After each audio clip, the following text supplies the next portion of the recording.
Hello friends, आपल्या सर्वांची आवडती मालिका तुझ्या सोबतीने या मालिकेच्या आजच्या मंगळवार 10 मार्चच्या एपिसोडमध्ये आजपर्यंतचा सगळ्यात मोठा सगळ्यात जबरदस्त ट्विस्ट आला आहे.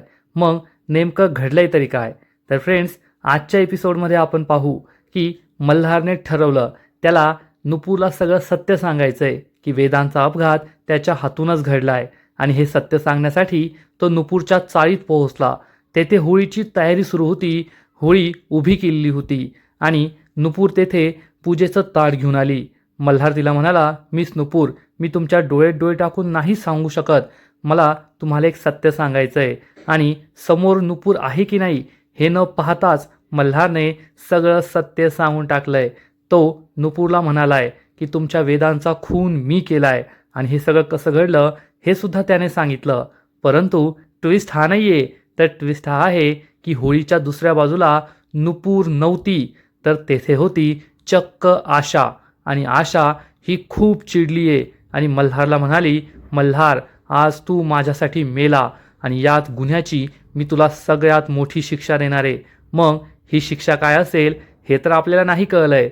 परंतु दुसरीकडे चावरे हा गुंडांना घेऊन घरी आला आणि त्याने चक्क अन्वयला मारहाण केली आणि आपले पैसे मागितले. आणि नुपूरकडे तर पैसे नाहीये, त्यामुळे त्याने नुपूरला एक ऑफर दिली, तुम्हाला जर ही दोन्ही कर्ज माफ करायची असतील ना तर माझ्याशी लग्न करा. आणि नुपूरने आपल्या भावाला आणि आपल्या घराला वाचवण्यासाठी चक्क चावरे वकिलाची ऑफर मान्य केली आहे. लग्नाला होकार दिलाय. म्हणजे नुपूर आणि चावरेचं लग्न होणार आहे. मग हे सगळं घडलं तरी कसं हे जाणून घेण्याआधी तुम्हाला सबस्क्राईब बटनवर क्लिक करून चॅनलला सबस्क्राईब करायचं आहे. म्हणजे या मालिकेचे असेच नवीन नवीन एपिसोड, नवीन नवीन अपडेट तुम्हाला सर्वात आधी पाहायला मिळतील. फ्रेंड्स, तुझ्या सोबतीने या मालिकेच्या आजच्या एपिसोडच्या सुरुवातीलाच मल्हार हा तायडीला खुर्चीवर बसवतो आणि स्वतः तिच्या पायाशी बसतो आणि म्हणतो, तायडे, मला माफ कर. खरंच माझी खूप मोठी चूक झाली. मी तुला असा प्रश्न विचारायला नको होतं, परंतु मी तुला हा प्रश्न विचारला त्यासाठी मी तुझी माफी मागतोय. मला नाही पाहिजे कोणती फाईल, मला कोणतीच कागदपत्र, कोणतेच रिसिप्ट चेक करायचे नाहीये की तू मी दिलेल्या पैशांचं काय केलं. माझा तुझ्यावर पूर्ण विश्वास आहे. मला माफ कर तायडे. तायडी ढसाढसा रडण्याचं नाटक करत असते. त्यामुळे मल्हार खूप दुःखी होतो आणि म्हणतो, प्लीज तायडे, मला माफ कर. आणि मग तायडी त्याला म्हणते, नाही रे मल्हार, माझी माफी नको मागू, कारण आईला आपल्या बाळाची नखं नाही लागत. तसंही मी तुझी मोठी बहीण आहे आणि मोठी बहीण ही आईच असते. हे ऐकून मल्हार आणखीनच इमोशनल होतो आणि म्हणतो, तायडे, मी तुला हा प्रश्न विचारणारच नव्हतो, पण आज. तायडी विचारते, काय? परंतु मल्हार मनातल्या मनात विचार करतो, नाही, तायडीला मी हे सत्य नाही सांगू शकत की ज्या व्यक्तीचा माझ्याकडून अपघात झाला तो वेदांत होता, मिस नुपूरचा होणारा नवरा. आणि तो म्हणतो, नाही, काही नाही असं म्हणून मल्हार तेथून बाहेर पडतो आणि विचार करतो, मला तायडीला काहीच सांगायचं नाहीये. त्याच्या आधी मला मिस नुपूरला सगळं सत्य सांगायचं आहे. हे सगळं सत्य समजल्यानंतर मी गप्प नाही बसू शकत. मिस नुपूरचं आयुष्य मी उद्ध्वस्त केलंय, त्यांच्या वेदांचा जीव मी घेतलाय, हे मला त्यांना सांगावंच लागेल असा ठाम निश्चय मल्हार करतो. आणि इकडे तायडी मात्र खूप चिडलेली असते. एवढ्या वेळ रडण्याची नाटकं करणारी तायडी आपला खरा चेहरा दाखवते, आपलं खरं रूप दाखवते आणि म्हणते, मल्हार, तू आज मला प्रश्न नाही विचारलाय, तर माझ्यावर संशय घेतलाय, संशय. आणि तू माझ्यावर संशय घेतलाय ना, याची शिक्षा मी तुला देऊनच राहणार. तुला माझ्यावर संशय का आला, या सगळ्या मागे कोण आहे हे मी शोधून काढणारच, असा ठाम निश्चय तायडी सुद्धा करते. आणि मग पाहता पाहता दुसरा दिवस उजाडतो, ज्या दिवशी होळी असते. आणि नुपूर, कोमल ईशाला घेऊन होळीची खरेदी करण्यासाठी आलेले असतात. नुपूर फोनवर बोलत असते, साहेब, मी ऐकलंय तुमच्या खानावळीत एक कुकची गरज आहे, ती जागा भरली आहे का? तर हा माणूस सांगतो, हो, ती जागा भरली आहे. नुपूर दुःखी होऊन फोन कट करते. तेवढ्यात ईशाला पिचकारीवाला दिसतो. अरे पिचकारी असं म्हणत ईशा या पिचकारीच्या स्टॉलकडे धावत पळत जाते आणि सगळ्या पिचकारी चेक करू लागते. कोमल ही नुपूरला विचारते, नुपूर, आज तू 6व्यांदा फोन केलायस, झालं काही? नुपूर सांगते, नाही ना, काहीच होत नाहीये. आणि मग कोमल नुपूरला विचारते, तू एवढ्या अडचणीत आहे, पैशांची अडचण आहे, मग तू ईशाला घेऊन का आलीये? ईशा आता काहीतरी मागणार, तुझा आणखीन खर्च होणार. नुपूर म्हणते, जाऊ दे ग, माझ्या आयुष्यात प्रॉब्लेम आहे त्या प्रॉब्लेमची झळ मी ईशाला का लागू द्यायची? आणि पहा ती किती गोड हसतीये. जेव्हा ईशा गोड हसते ना तेव्हा मला माझे प्रॉब्लेम विसरायला होतं. असं वाटतं की माझ्या आयुष्यात कोणतंच दुःख नाही आहे, कोणताच त्रास नाही आहे. कोमललासुद्धा हे पटतं. इकडे ईशाला एक मोठी पिचकारी आवडते आणि ती विचारते, दादा ही पिचकारी कितीला आहे? तर हा माणूस सांगतो 200 रुपयाला. हे ऐकून ईशाला मोठा धक्काच बसतो. ईशा म्हणते, नाही नकोय मला, आणि ती ही पिचकारी ठेवून देते. इकडे मल्हार हा आपल्या गाडीत कुठेतरी जात असतो. तायडी काय बोलली हे त्याला आठवतं. तेवढ्यात ड्रायव्हर त्याला विचारतो, दादा कुठे जायचं आहे आपल्याला आज? मल्हारला आठवतं की नुपूर आपल्याला म्हणाली होती, सर माझ्या आयुष्यात कितीही मोठा प्रॉब्लेम असला ना तर मी येथे समुद्र किनाऱ्यावर येऊन बसते, माझी सगळी प्रॉब्लेम दूर होतात आणि येथे आल्यावर लहान मुलांबरोबर खेळायचं, त्यांच्याबरोबर लहान होऊन खेळायचं, म्हणजे आपण आपले सगळे प्रॉब्लेम विसरून जातो. मल्हारला हे आठवतं आणि मल्हार सांगतो, हो चौपाटीवर जायचं आहे. ड्रायव्हर आश्चर्याने विचारतो, यावेळेस? मल्हार सांगतो, हो कारण काही प्रश्नांची उत्तरं मला तिथे गेल्यावरच भेटणार आहे. ड्रायव्हर हो म्हणतो आणि गाडी चौपाटीकडे वळवतो. इकडे नुपूर एके ठिकाणी कॉल करते आणि तिकडचा माणूस नुपूरचा इंटरव्ह्यू घेत असतो. तुम्हाला हे जेवण बनवता येतं का? नुपूर हो म्हणते. ते जेवण बनवता येतं का? नुपूर हो म्हणते. आणि हे जेवण बनवता येतं का? तर नुपूर नकार देते. म्हणजे नुपूरची ही सुद्धा नोकरी गेलेली असते. तिच्या चेहऱ्यावर निराशा स्पष्ट दिसत असते. आणि तेवढ्यात मल्हारची गाडी तेथून पास होते. मल्हार नुपूरला पाहतो आणि ड्रायव्हरला म्हणतो, ड्रायव्हर गाडी बाजूला घे. ड्रायव्हर गाडी थांबवतो. इकडे ईशा खूप दुःखी होते आणि मला ही पिचकारी घेता येणार नाहीये म्हणून तिला वाईट वाटतं. ती ही पिचकारी ठेवून देते आणि तेवढ्यात मल्हार तेथे येतो आणि विचारतो, तुला पिचकारी आवडली आहे ना, मग घे. नुपूर आणि कोमलसुद्धा त्याला पाहतात. तर ईशा म्हणते, नाही मला नकोय, खूप महाग आहे, 200 रुपयांना. तर मल्हार म्हणतो, घे पिचकारी, मी पैसे देतो. पण त्यासाठी ती नकार देते. ईशा म्हणते, माझी आत्तूसुद्धा मला घेऊन देईल, पण त्यानंतर ती रडत बसेल. मला माहिती आहे ना तिच्याकडे जास्त पैसे नाही आहे, ती मला दुखवत नाही, पण तिचं दुःख मी सुद्धा पाहू शकत नाही. हे ऐकून नुपूरला खूप छान वाटतं. कोमलसुद्धा खुश होते. मल्हारला मात्र वाईट वाटतं की नुपूरची आर्थिक परिस्थिती इतकी वाईट आहे आणि मी तिला मागील वर्षभरात काहीच मदत केलेली नाही आहे. आणि त्याला आठवतं की तायडीने त्याला सांगितलं होतं, तू मला जे पैसे देत होता ते पैसे त्या अपघात झालेल्या व्यक्तीच्या कुटुंबापर्यंत पोहोचलेच नाही. हे सगळं माझ्यामुळे असं मल्हारला वाटतं आणि मल्हार म्हणतो, हे गिफ्ट माझ्याकडून घे. परंतु ईशा त्यासाठी स्पष्ट शब्दात नकार देते आणि नुपूरसुद्धा नाही म्हणते. मल्हार तिला विचारतो, तुम्ही तिला इतक्या लहान वयात तडजोडी करायला का शिकवताय? तर नुपूर म्हणते, नाही सर, मी तिला तडजोड करायला नाही शिकवते, तर मी तिला सांगते की आपली उडी कुठपर्यंत आहे आणि याची जाणीव असलेले चांगलंच आहे ना. कधीकधी लहान मुलांना लहान वयातच त्यांच्या वयापेक्षा खूप मोठ्या मोठ्या गोष्टी समजतात आणि ईशाला ती गोष्ट समजतीये या चुकीचं काहीच नाहीये.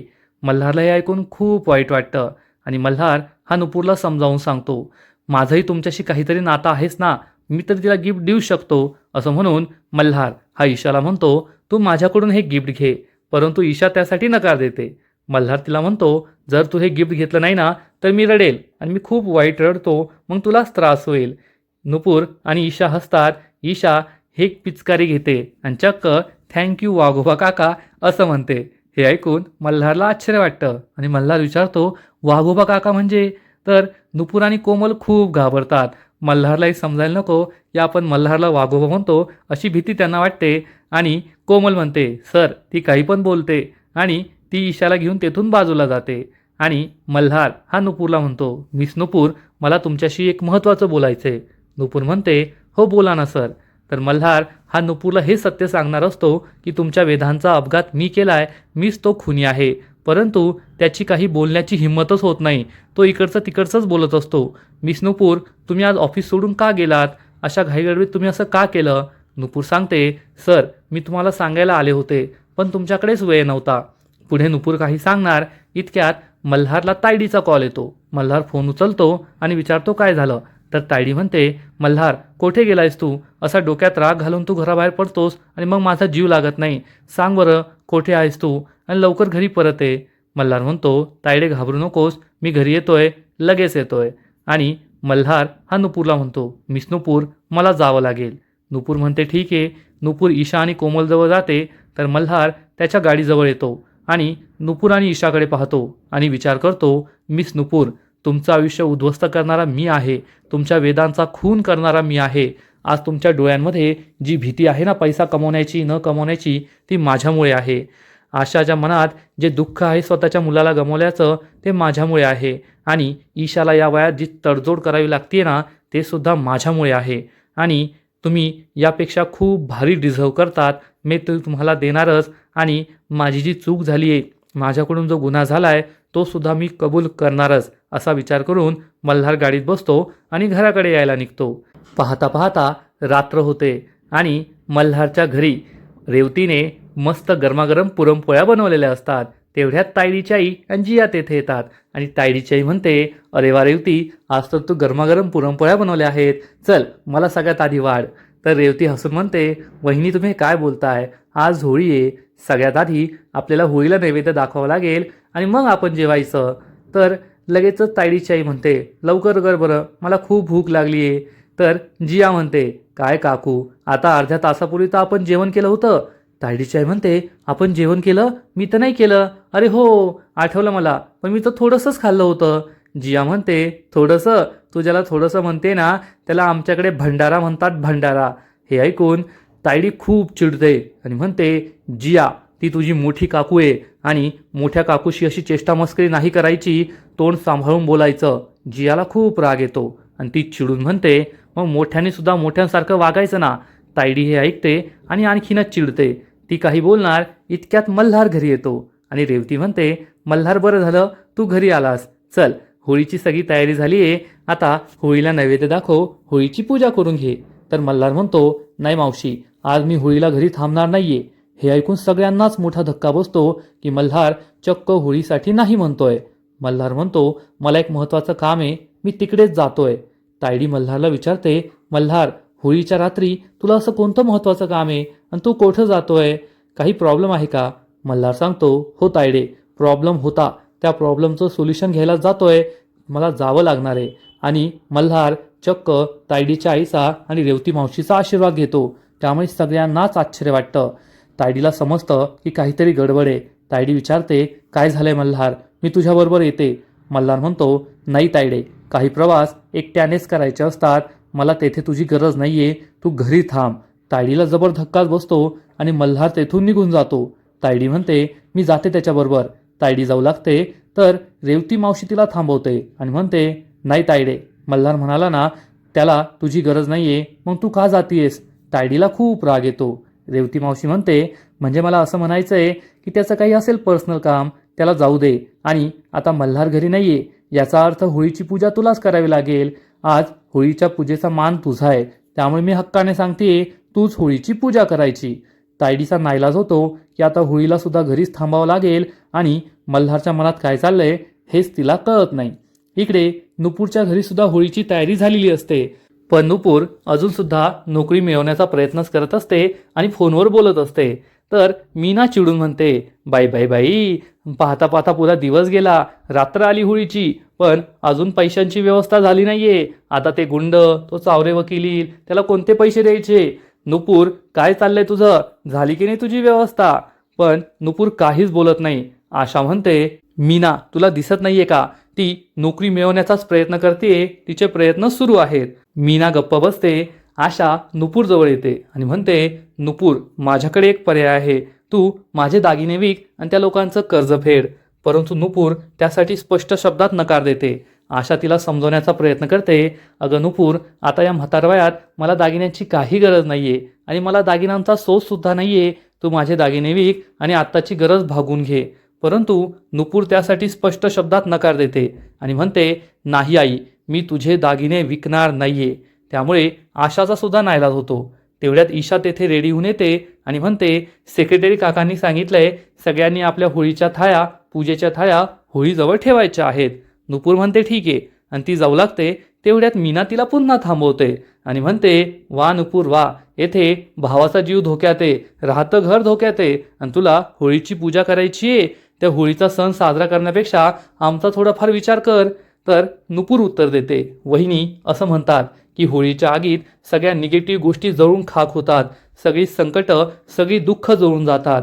कदाचित या होळीच्या आगीतच आपली सगळी संकटं, सगळी दुःख जळून खाक होणार असतील, त्यामुळे मला पूजा करू दे. मीनाला हे पटत नाही आणि नुपूर ही घराबाहेर येते आणि होळीजवळ जात असते. तेवढ्यात मल्हार तिला कॉल करतो. नुपूर फोन उचलते तर मल्हार म्हणतो, मिस नुपूर, मला तुमच्याशी महत्त्वाचं बोलायचं आहे.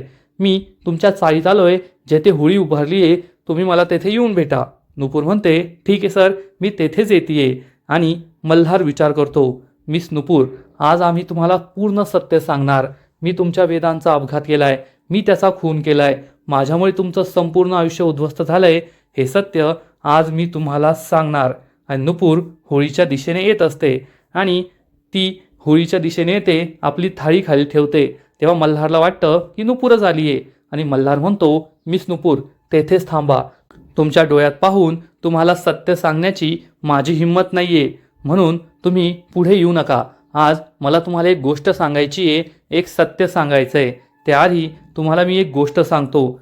माझं संजना नावाच्या मुलीवर खूप प्रेम होतं आणि संजना आणि माझं लग्न ठरलं होतं. 15 जानेवारी 2025ला आमच्या लग्नाची हळद होती. आम्ही सगळे खूप खुश होतो, नाचत गात होतो, मला हळद लागत होती. पण त्याच दिवशी माझ्या आयुष्यातलं सगळ्यात मोठं संकट समोर आलं आणि मला ती बातमी भेटली की माझी संजना मला सोडून निघून गेली आहे, माझा विश्वासघात करून मला सोडून पळून गेली आहे. आणि मग मी आयुष्यात पहिल्यांदा दारू प्यायलो आणि त्या दारूच्या नशेतच मी गाडी घराबाहेर काढली संजनाला शोधून तिला जाब विचारण्यासाठी. पण मी इतका नशेत होतो की मला समोरची माणसं वगैरे काहीच दिसत नव्हतं आणि मी रस्त्याने तशीच गाडी चालवत होतो भरधाव वेगाने. आणि अचानक माझ्यासमोर एक चालता बोलता हसता खेळता माणूस आला आणि मी त्याला उडवलं आणि त्या क्षणी त्याचा जीव गेला, तो या जगातून गेला. जेव्हा मी त्याची माहिती काढली तेव्हा मला कळलं की त्या मुलाचं लग्न होणार होतं आणि तो आपल्या लग्नासाठी चालला होता. त्याची बायको लग्न मंडपात त्याची वाट पाहत होती. त्याची आई आपल्या मुलाच्या सुखी संसाराची स्वप्न पाहत होती आणि तो मुलगा हे जग सोडून गेला होता. त्या मुलाचं आईचं नाव माहिती आहे का तुम्हाला? त्या मुलाच्या आईचं नाव होतं आशा वेंगुर्लेकर आणि त्या मुलाच्या होणाऱ्या बायकोचं नाव होतं नुपूर सावंत आणि त्या मुलाला गाडीने उडवणाऱ्या माणसाचं नाव होतं मल्हार खानविलकर. हो मिस नुपूर, मीच आहे तो मल्हार खानविलकर ज्याने तुमच्या वेदांचा जीव घेतलाय. मीच आहे तो मल्हार खानविलकर ज्याने तुमचं आयुष्य उद्ध्वस्त केलंय. मीच आहे तो मल्हार खानविलकर ज्याने तुमच्या स्वप्नांची राख रांगोळी केली आहे. आणि मिस नुपूर, तुम्ही द्याल ती शिक्षा भोगायला मी तयार आहे. मला इतक्या दिवस हे सत्य माहीतच नव्हतं, त्यामुळे मी आजपर्यंत कोणाला काही सांगितलं नाही. पण आज हे सत्य मला समजलंय की माझ्या गाडीखाली येऊन ज्या व्यक्तीचा खून झालाय, ज्या व्यक्तीचा मृत्यू झालाय, तो वेदांत होता आणि तुमचा होणारा नवरा होता. मल्हार आपल्या मनातील सगळं सांगून बसतो, परंतु हे सगळं कोण ऐकतंय हे आपल्याला सुद्धा माहीत नाहीये आणि मल्हारला सुद्धा माहीत नाहीये. आणि हे रहस्य आपल्याला पुढील एपिसोडमध्ये कळणार आहे. आजचा एपिसोड येथेच संपतो. फ्रेंड्स, तुझ्या सोबतीने या मालिकेचा आजचा एपिसोड खरंच खूप भारी होता. एकानंतर एक जबरदस्त ट्विस्ट या मालिकेत आले आहे.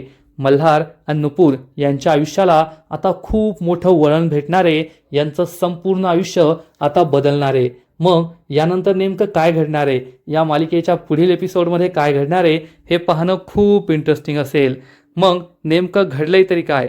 तर फ्रेंड्स, तुझ्या सोबतीने या मालिकेच्या पुढील एपिसोडमध्ये आपण पाहू की चावरे वकील आणि देणेदार हे चक्क नुपूरच्या घरी पोहोचतील आणि अन्वयला मारहाण करतील. अन्वयच्या तोंडातून रक्त निघत असेल आणि मग चावरे वकील हा नुपूरला विचारणार, नुपूर मॅडम, तुम्ही तर म्हणाला होतात ना होळी पेटण्याच्या आधी आमचे पैसे द्याल, द्या मग आमचे पैसे. परंतु नुपूरकडे पैसे नसतील. नुपूर मान खाली घालणार.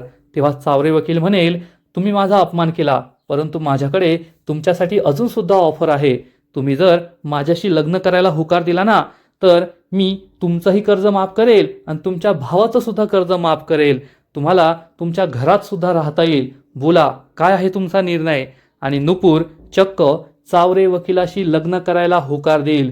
चावरे वकील, मी तुमच्याशी लग्न करायला तयार आहे, पण तुम्ही आमची सगळी कर्ज माफ करा आणि आम्हाला या घरात राहू द्या. हे ऐकून चावरे वकिलाला खूप आनंद होईल. म्हणजे आता नुपूरने आयुष्यातला सगळ्यात मोठा निर्णय घेतलाय की ती चावरे वकिलाशी लग्न करणार आहे. आणि इकडे मल्हारने जे सत्य नुपूरला सांगितलं होतं ते नुपूरने नाही तर चक्क आशाने ऐकलेलं असेल. आशाला जबर धक्का बसणार की माझ्या वेदांचा जीव घेणारा चक्क मल्हार होता. आशा खूप चिडलेली असेल आणि मल्हारला म्हणेल, मल्हार आज तू माझ्यासाठी मेलाय. जसा माझा वेदांत माझ्यासाठी मेला होता ना, तसाच तूही माझ्यासाठी मेलाय. आणि तू जे काही केलंय ना, माझ्या वेदांतला माझ्यापासून दूर नेलंय, त्याचा खून केलाय, त्याची सगळ्यात मोठी शिक्षा मी तुला देणार आहे. तुला ती शिक्षा भोगावीच लागेल. हे सगळं ऐकून मल्हार खूप दुःखी होईल. एक आई आपल्याला इतकी वाईट शिक्षा देतीये, आपल्याला इतकं वाईट बोलतीये, तिचा तळताट आपल्याला लागतोय, म्हणून मल्हार खूप दुःखी होईल. मग आता आशा मल्हारला काय शिक्षा देणार, मल्हार आणि नुपूरच्या आयुष्यात काय मोठं वळण येणार, काय मोठं वादळ येणार, हे पाहणं खूप इंटरेस्टिंग असणार आहे.